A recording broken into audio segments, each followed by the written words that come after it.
This audio presentation of Neville Goddard's The Cup of Experience is brought to you by audioenlightenment.com. Copyright 2012.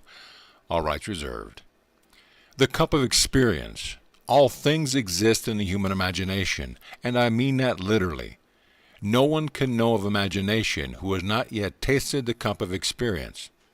In the Psalms we are told that in the hand of the Lord there is a cup that is bubbling over with wine, which has been well mixed. And John asks, "Shall I not drink of the cup of salvation which the Father has given me, and call upon his name?" When we read these words, we wonder what it is all about. Well, let me share with you a vision of mine of about 30 years ago.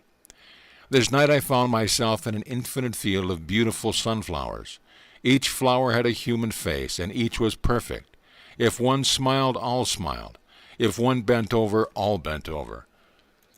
What one did, they all did. As I stood there observing this fantastic display of beauty, I knew that I, singled out as I was, expressed a greater liberty and freedom than all these human flowers put together. And when I returned to my body on the bed, I knew that in some strange way I was separated from that which I once had formed a part. Then I understood these words from the 8th chapter of Romans. We are made subject unto futility, not by our own will, but by the will of him who subjected us, in hope that we'll be set free from his bondage to decay, and obtain the glorious liberty of the sons of God. You and I are here in this world, are detached from that field of beauty, that chorus where everyone moves in unison. But we are separated, completely incarnated, which is essential to individuality. This incarnation involves separation from the Father, death and descent into hell. You may not know it, but this world is hell. Here we are separated from the Father, and there is a fear in the heart of man that may never again see the Father, who from all eternity was built into himself. But may I assure you, having realized the Father, that your fear need not continue. You will find the Father, and when you do, you will find him as yourself.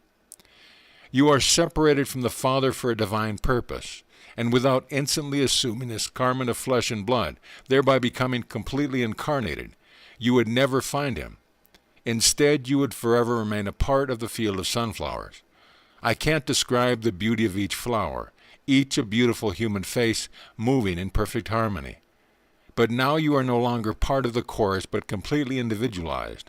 You will tend forever towards greater and greater individualization. You are subjected to this world and completely incarnated for a divine purpose. That purpose is to create within yourself the Spirit of Jesus, which is continual forgiveness of sin. Believe me when I tell you that God is love, for I stood in his presence and he embraced me. But do you know that love, divided from imagination, is eternal death? I'll show you why. I have a friend who is unemployed, without funds and burdened beyond measure. I can't deny I love him. And when I think of him, my memory tells me how poor he is, and he is unemployed, without funds and burdened. I will keep him in that state forever through love, unless I know how to use my imagination. So no one can ever know imagination who has not tasted the cup of experience. Entering this world, we love our mothers, fathers, husbands, wives, children, and friends, but do not know how to change them from what they are into what they ought to be, unless we drink the cup of experience and practice the great secret of imagining. That is why I say, love divided from imagination is eternal death. Imagination is God's great gift. He is love, yes. He is infinite power and wisdom, but his creative power is imagination. Giving you his creative power, he gives you his Son Christ, defined in the 2nd chapter of Paul's letter to the Corinthians as the power of God and the wisdom of God. And because of this great gift, when you see one that you love dearly as unemployed, without funds and in great need, embarrassed and unclothed, you can represent him to yourself as gainfully employed, beautifully clothed, happy and debt-free.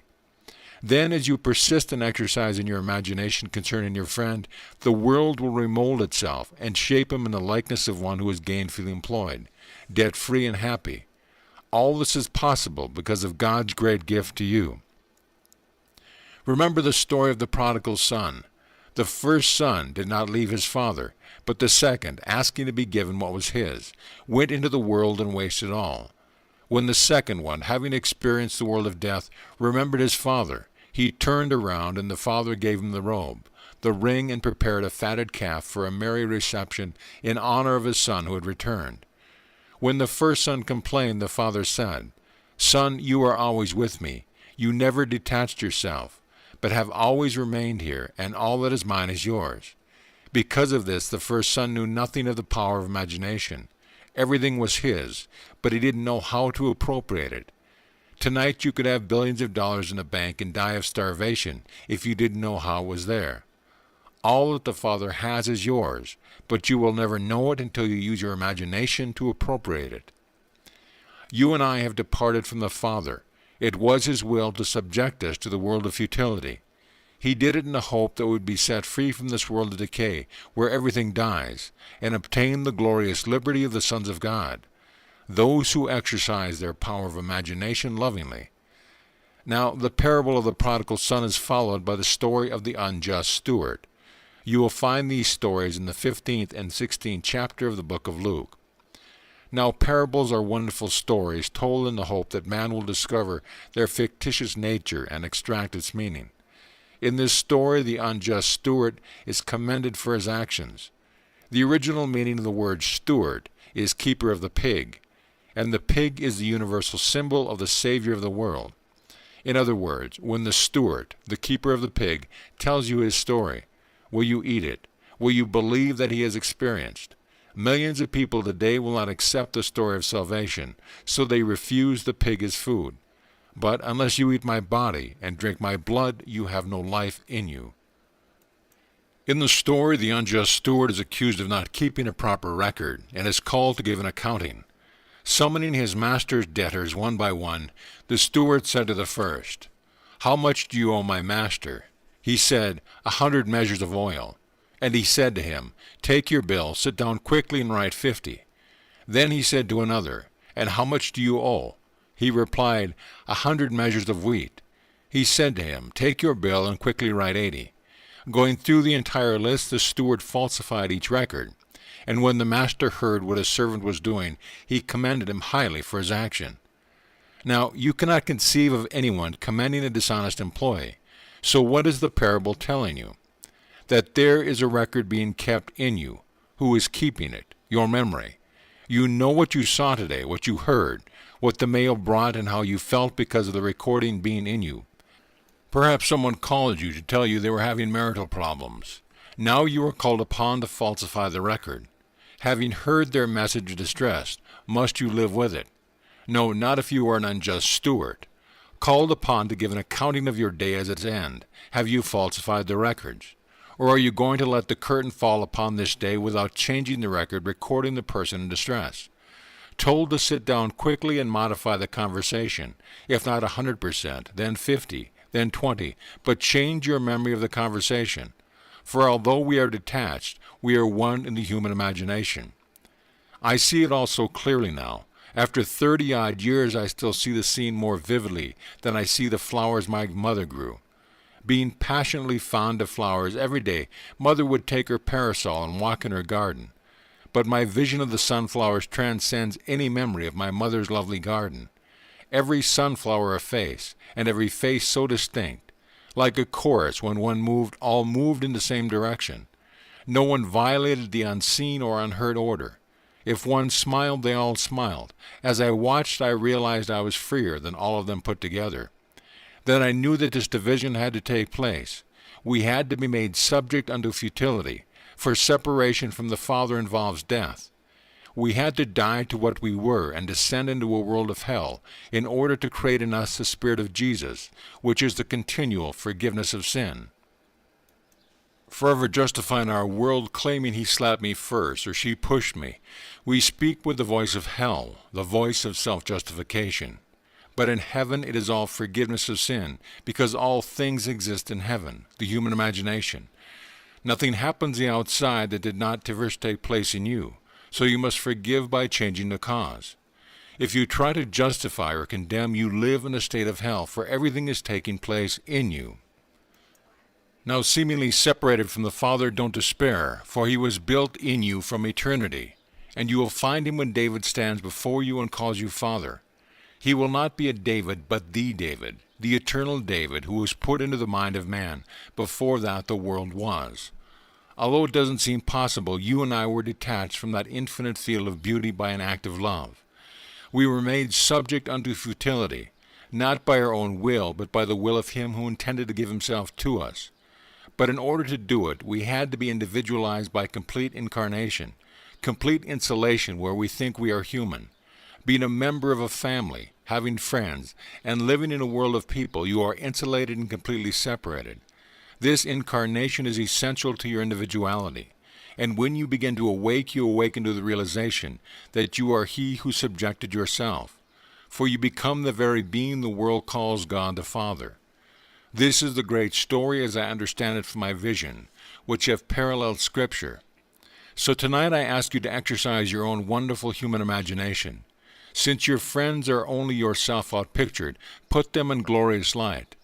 Don't justify their actions by saying it serves them right, because all things exist in you.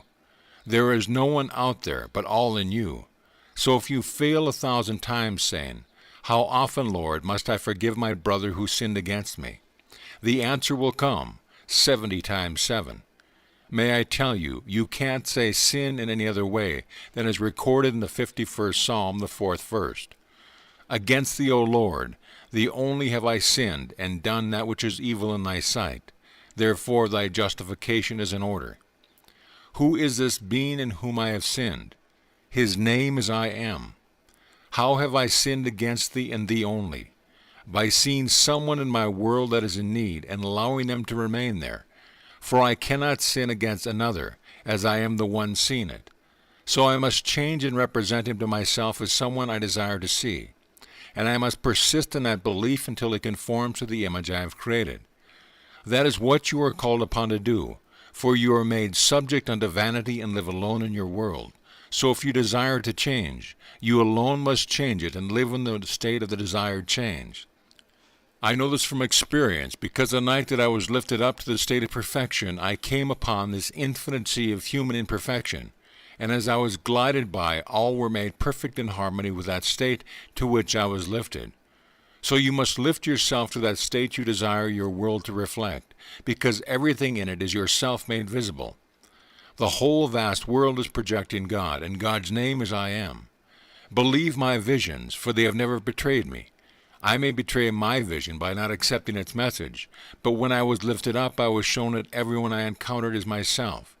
And when I represent the seeming others to myself as I would like him to be, to the degree I persist in that assumption, he conforms to that state. Now in the Lord's hand there is a cup with foaming wine, all mixed. Shall I not take the cup which the Father has given to me? Tonight I can truly say I have drunk the cup to the very dregs. I have played the white, the black, the yellow, the pink, the gray, the honored and the dishonored. I have played them all, this I know. Everyone will play all the characters expressed in the world, but let me assure you who are here that no man comes unto me save my Father calls him. You are here because you have reached the end of the road, and I have called you to play your part as the Lord God Jehovah. Start now to mold every being in your world into the form of love, but love divided from imagination is eternal death. If you do not know you are dealing with a state, you can love someone dearly, yet keep him forever in an unlovely state. But you can take him out by the use of your imagination. We are here in this world of experience for divine purpose, to know imagination.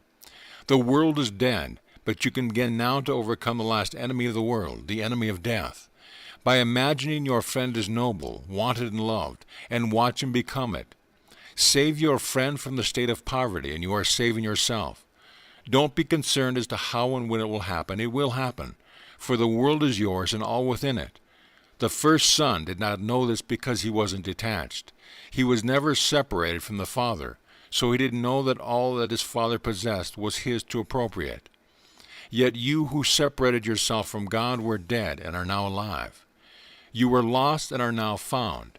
Like this seed, you have to be detached from the Father and fall into the ground to be made alive. For unless a seed falls into the ground, it remains alone. But if it falls into the ground and dies, it brings forth much. The creative power of your human imagination is a seed which falls into your fleshly body. the red earth called Adam. Hearing the word and applying its truth, your seed is made alive and begins to awake, and you realize who you really are. You are infinite love, but without the power of imagination, love itself is eternal death. Start now to change your world to conform to your acts of love, but you cannot do it without imagination. Begin with self. Change your world and prove God's power is within you. Then you will know what it is to drink the cup which the Father has given you. It was God's infinite love that detached and allowed you to fall. For this separation is a fall and yet a beginning of a new creation. Just as the seed falls from man and new creation begins, you fell and began a new creation. For God came with you as your human imagination. Tonight ask yourself, who am I? Where am I? If you do not like your answers, assume you are the person you would like to be, living where you would like to live. Persist in this assumption, and although denied by your senses and reason, if you persist, your desire will harden into fact. Start now to take God's gift of His creative power and create. God detached and dropped you in love, for God is love. And when He did, He buried the gift of His creative power, called Jesus Christ, in you. So now, like Him, you can create, and as you do, your creation comes to life. Then you know that you no longer have to argue with the world, but can instantly change it to conform to the ideal that is in your being. We left that enormous field of perfection to be incarnated, isolated, and feel separated from everything in order to be individualized. This incarnation involves separation from the Father, death and descent into hell. From that moment on, you seek the Father, the cause of all that is going on in the world, and despair, fearing you will never find Him who was built into you from all eternity.